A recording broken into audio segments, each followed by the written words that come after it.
media kanarra jirtu social media tu nu fayyadamaa ramoon tu social media fayyadameetu saba guddaa gaanfa Afrikaa kana addunyaa baasaa jira dhugaa isaa baasaa jira haqa isaa baasaa jira agarsiisaa jira yoo jenne hundi kenna of laaluu dandeenya narraa jalqabee jechuudha of laaluu dandeenya maal keessa olla maal keessa jirra maal dalagaarra maal hubachaarra iddoo akkamii yeroo dabarsaarra maalirra yeroo dabarsaarra yeroo qabnutti jechuudha yeroo kaan jireenya kennaa fiinna yeroo qabnutti garuu yeroo qabnu tanatti maal dabarsaarra waan jedhu sun sirritti gadi fageenyaan xiinxallamuu qaba laallamuu qaba duratti yeroo asaa kana dhagee eegalu nama 38 ture ka ammayyuu isaan galleen jira jechuudha afaanni dubbata amma dubbiin dubbachuu miti dubbachuuf hubachuun garagara wal beekuuf walii beekuun garagara waan jenne kanas wal dhageeffachuu fi dhagahuun garagara jechuudha wal dhageeffachuun simply dhageeffachuu dandeessaa dhagahuun garuu hubachuu gocha jijjiiruudha jechuudha kanaaf waan akkasii sana sirriitti irra mari'achuu qabna namni biraallee namni yaada qabdan kaastanii dubbachuudha ni dandeessanii ani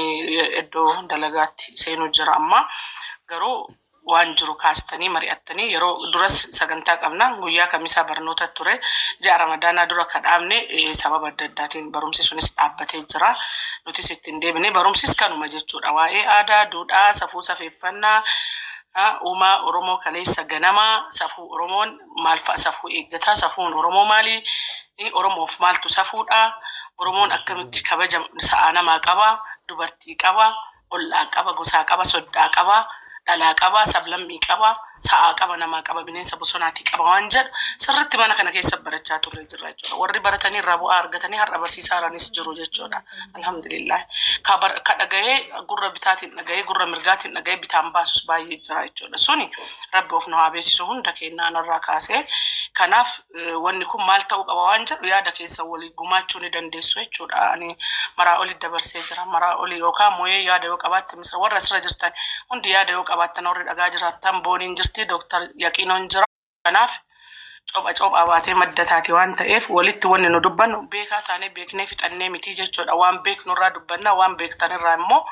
walii gumaachuun baay'ee barbaachisaadha jechuudha.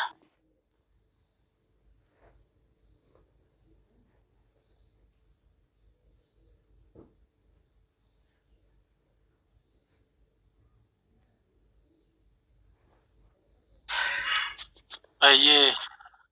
namoonni yaada qabdan yoo jiraattan yaada keessanii nu gumaachuu dandeettu wanti guddaan namni addunyaa kana gubbatti dhalli kee gaafii si gaafachuun isaa waan hin hafne maaliifi dhaloonni nuti har'aa dhaloota maali akka taanis nu galaan jiru jechuun numaayyuu nu dhibeera yoo kana isiniin jedhu